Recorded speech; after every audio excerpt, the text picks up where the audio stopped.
following is a CUNY TV special presentation.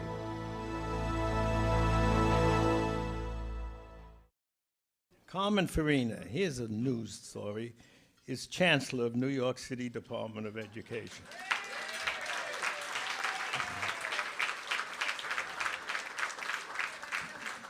Everybody knows it's the largest and most diverse public school system in the nation. It is a terrible job. Carmen Fariña has worked in virtually every capacity, from teacher to district superintendent to deputy chancellor, and has distinguished herself as an innovative educator committed to improving the lives of students, teachers, and principals. Her people-oriented management style, which emphasizes communication and collaboration, has inspired educators throughout the 5 boroughs. Very modest, I'm sure it's more than just the 5 boroughs, Carmen. As school chancellor, Fariña is committed to increasing professional development by encouraging teachers and principals to visit one another and share their successes, boosting social studies, science, and the arts instruction, making the schools more welcoming to parents. She believes that school system change, now this is important, I think, tells you who she is, must happen with, and there's quotation marks around with. Who would put a quotation mark around the word with, right? Think about it. With people, not to people. Quotation marks. Tells me a great deal about her, that she really cares about people, works with people, and gets things done that way. So it is my pleasure to present Chancellor of the City of New York, Carmen Fariña.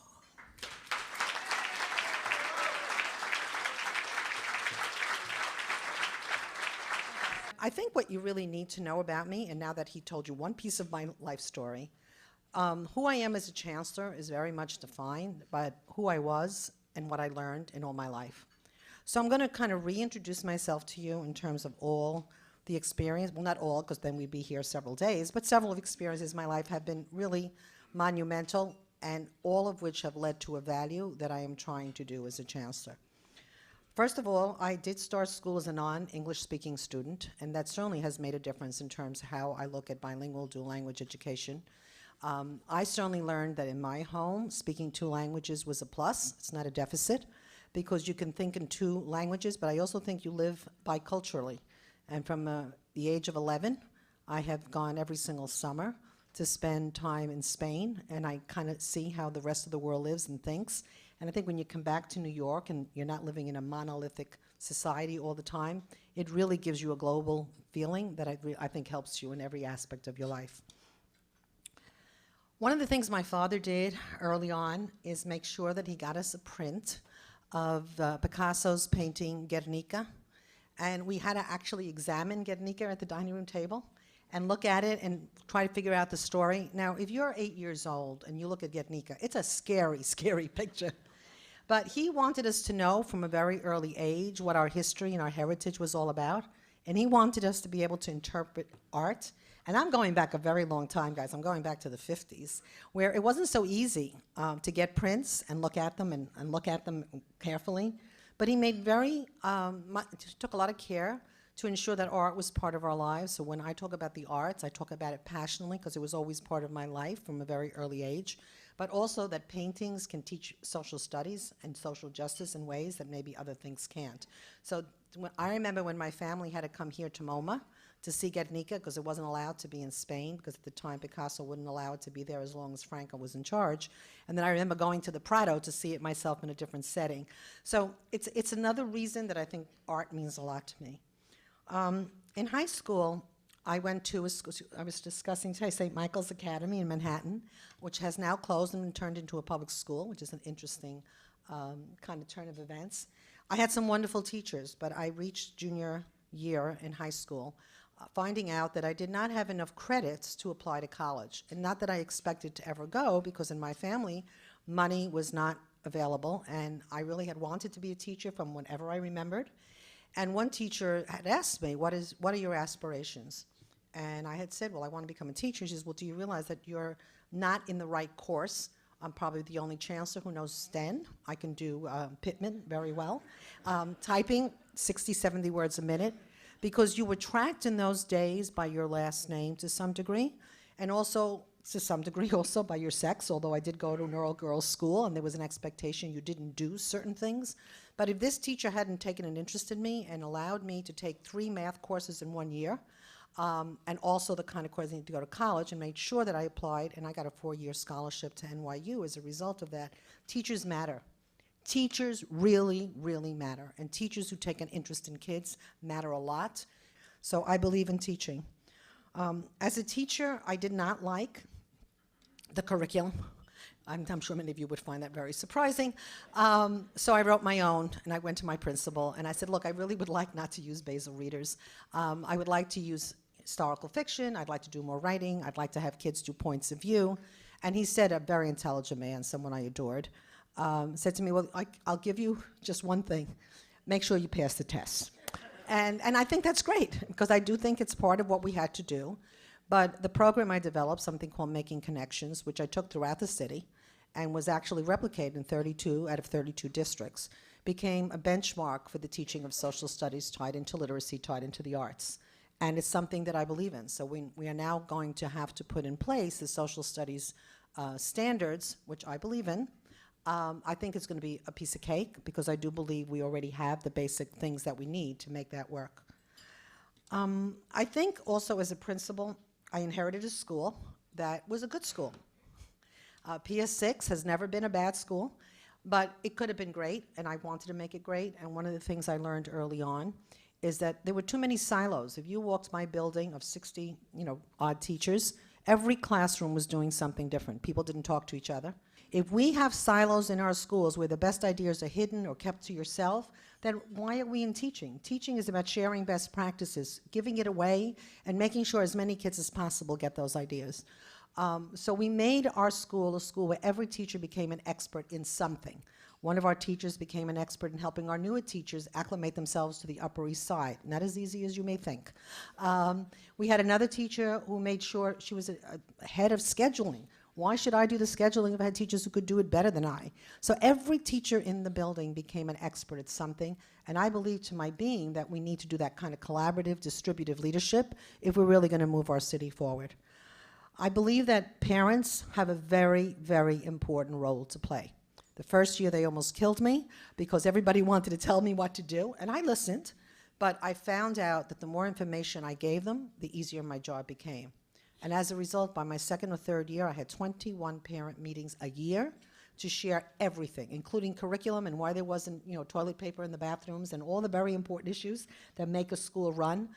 Paula came to see my school. I also made sure that I was in classrooms all the time. And to the fiber of my being, I believe that is what a good principal does.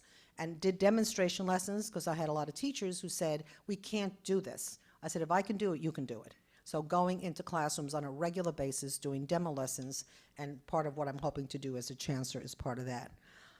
Giving teachers a day off, not a day, like 45 minutes off on their birthday to show that it was a way for me getting to know the kids and all the kids' names in the class. But it was also a way to saying to teachers, you don't just work for me, you're a real human being. It really meant that we became a community, and that when I needed people to do things above and beyond, everybody was there to do it. And I think we as a city have to be ready to do whatever we need to do to change so that every kid is successful in our schools. When I became a superintendent, we got the call relatively, everything that happened in my life supervisory was 24 hours ahead of time. And one of the things that, a regional superintendent, I inherited 4 districts, 13, 14, 15, and 16. And one of everything I'm talking about, I believe in, that we needed to work together. We weren't going to be separate silos. People were going to share best practices. So we partnered every school with one other school that was doing something a little bit better or a little bit different. And by the time we took over in July, because we found that in February, every school had a sister school. Every school had someone they had visited, where the teachers had shared. I love listening to Christine's story about her working with another school. We need to stop thinking, I'm a charter school, I'm an independent school, I'm a this school. All of us that have good practices have to start sharing them with each other. And it's a crucial part of who we are going to be as a city. My grandchildren go to a school that's partnered with a public school and an independent school together.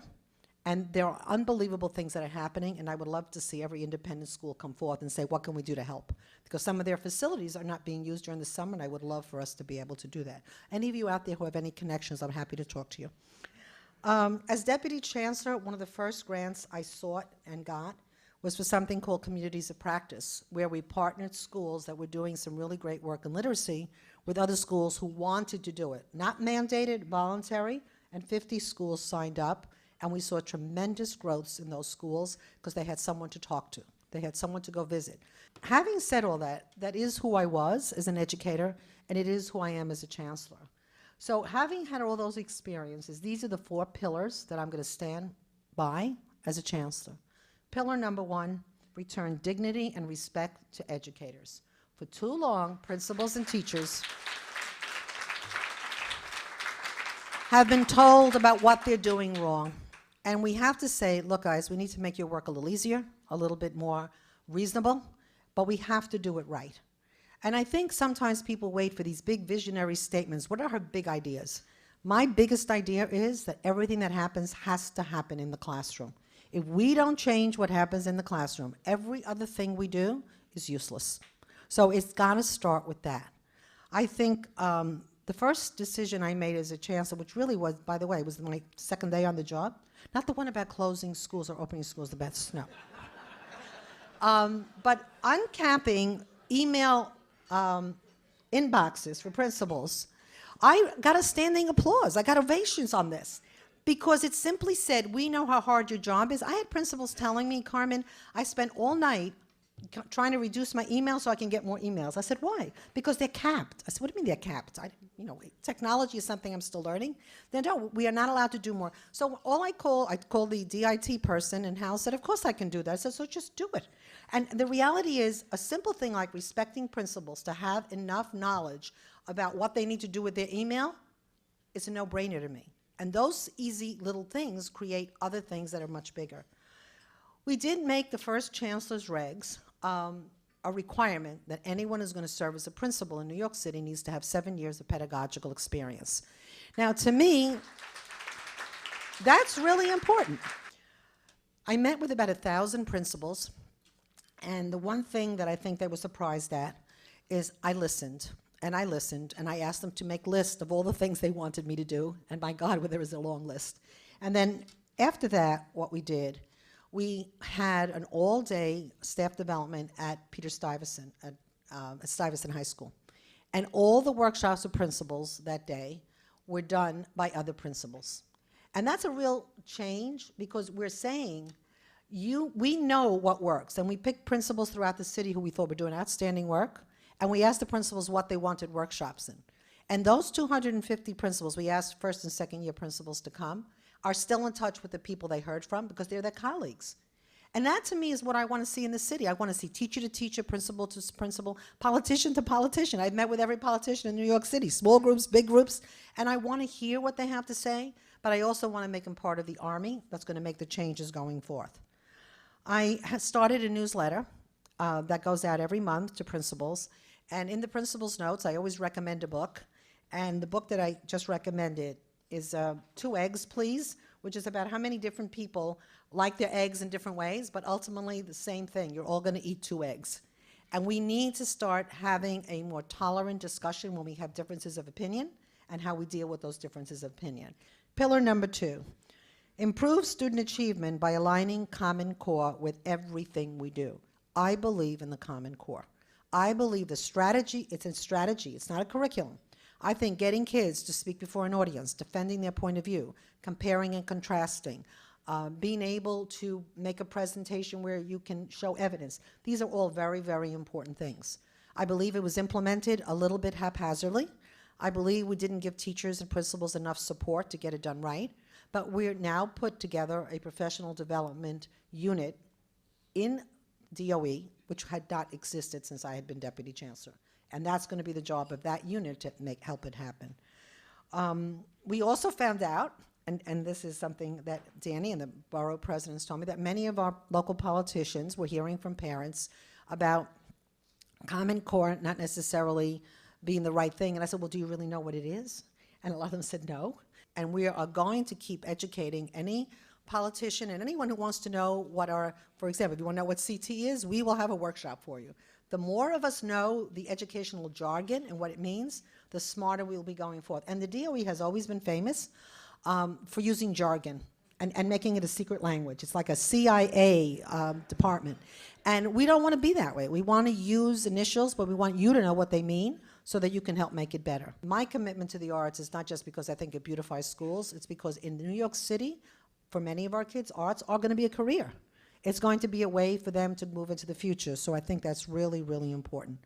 I think also that we need to make sure that language development, which is an integral part of Common Core, is for all our kids, our ELL kids, our special needs kids. Every child deserves the same kind of education, and they all deserve high standards. I just want to say a few words about the recent ELA test. Many of you have heard there was opt-out, there were principals, complaining. And one of the things I said, if we're going to listen, we're also going to learn from listening. We have convened a meeting of some of those principals to present to the state some of our concerns. Most of the concerns tend to be around the third grade test. And we're going to present very clearly what we think the issues are, and then we're going to ask Commissioner King to respond. Last year, when we were concerned about the middle school, they actually reduced the number of questions on this year's test by 14 questions. So we think there are things we can learn, but in the best of all possible worlds, we have also lowered the stakes by changing the promotional policy. And changing the promotional policy is not making everything easier. It's about saying that kids are more than just one factor. That one test, anyone can have a bad day. I have 2 grandchildren that go to school, and one of them is a state of panic about tests. I don't want my grandchildren in a state of panic, and I'm sure none of you do either. So how do we make sure that what the teacher sees day after day and the principal knows is true about that kid is equally important? And we're going to have very rigorous portfolios to make sure that we have an alternative assessment that we can balance off. I visited mostly middle schools because I'm really on a very strong trajectory to see what we can do to get that right. But I also visit charter schools, and I believe charter schools are, when they have value to add, something that's very important. I love Hellenic Charter. I worked with them for the last 5 years.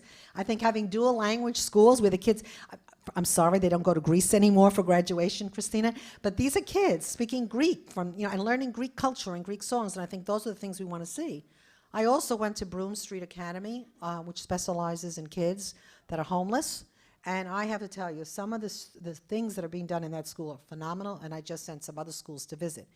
These are all our kids. Across the city, all kids are our kids.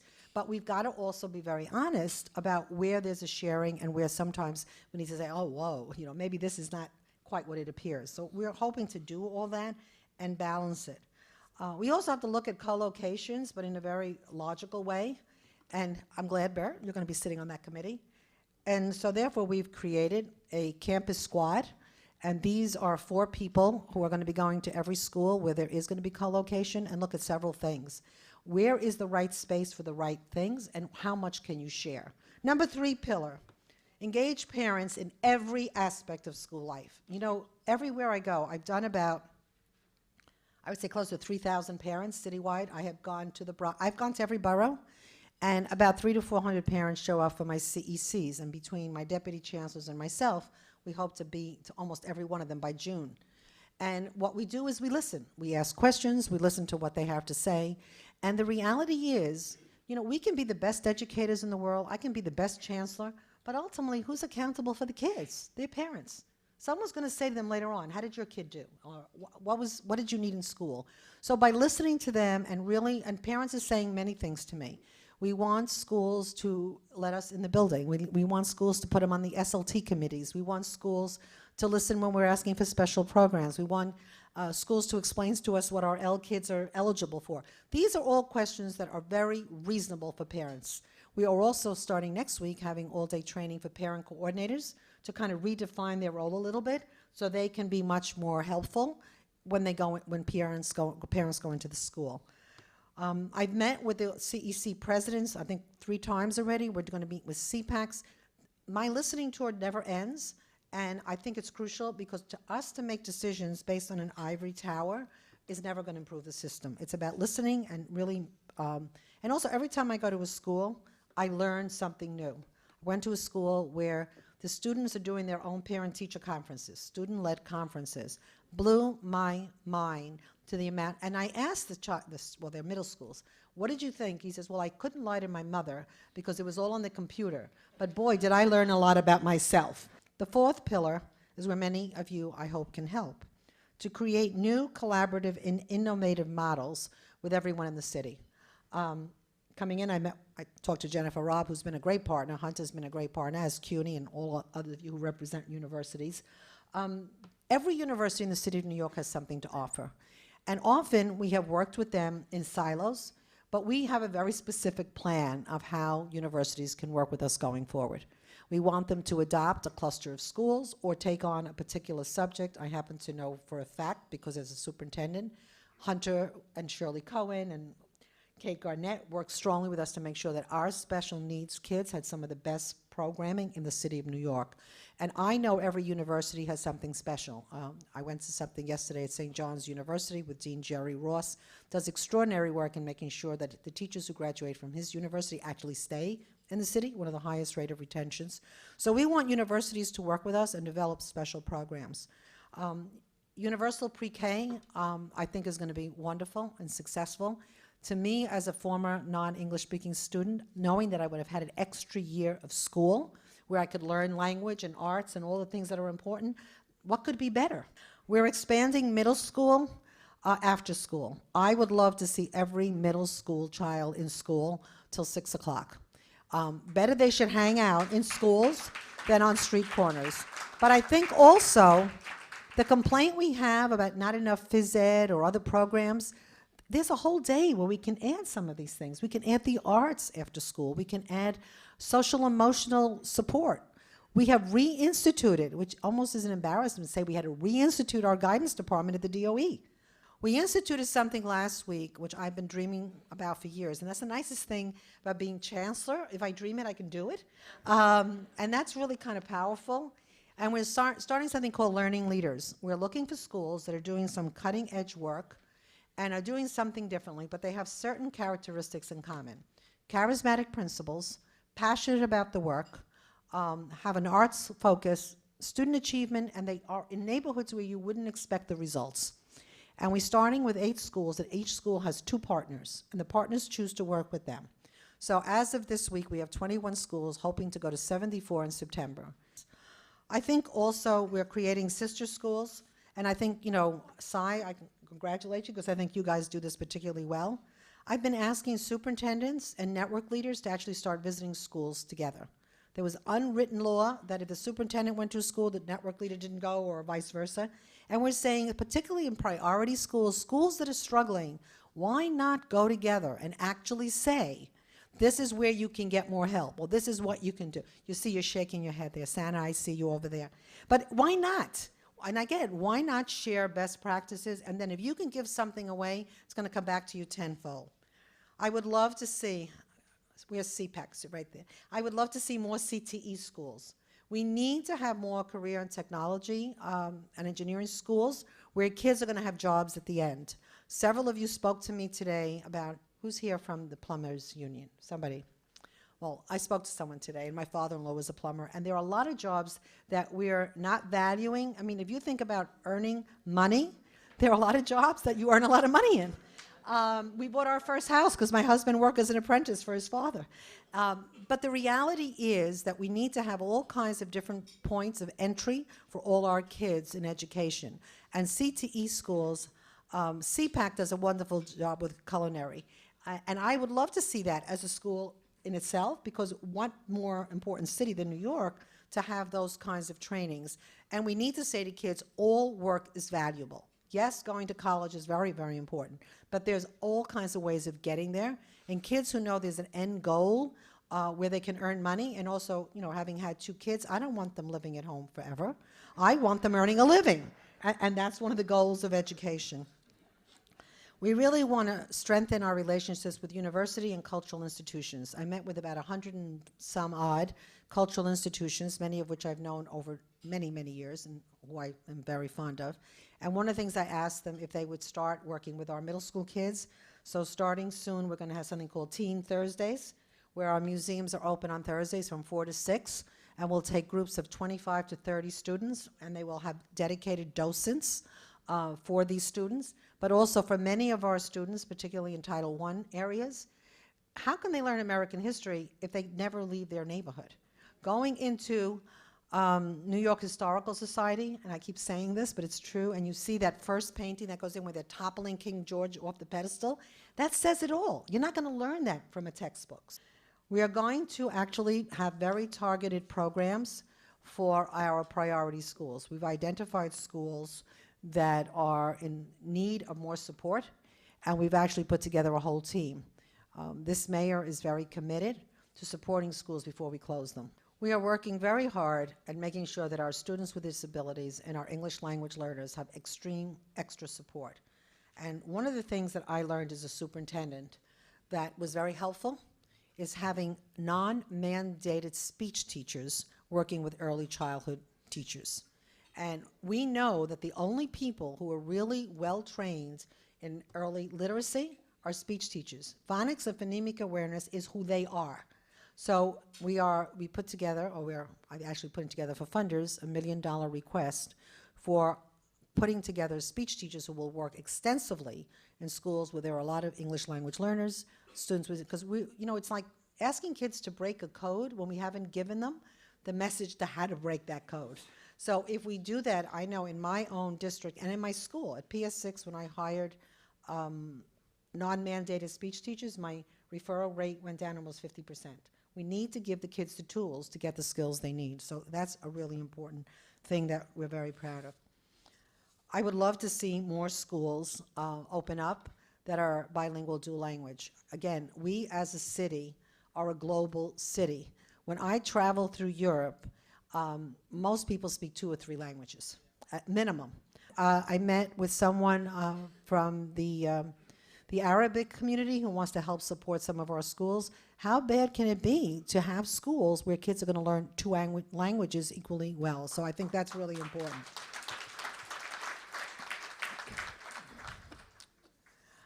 I think ultimately, what I would love to see New York City becoming and being is a city where everyone cares about everybody else's kids. I want to see that everyone, regardless of whether you're a CEO or a teacher or a parent or in my opinion, a grandparent. I think the thing that moves me the most is being a grandmother. It changed my life totally. I fought for my kids, boy, but am I a tiger about my grandkids. I mean, they can ask me for anything and it's going to happen. So if every one of us in this room really assume that you are a grandparent, no matter what your age, and that every child in New York City is your grandchild, I need you to join the army that's going to make New York City a premier city of education because we respect teachers, we respect parents, we respect kids, and most of all, we respect each other and each other's opinions. So I thank you for this opportunity to come before you and look forward to working with many of you. Thank you very much.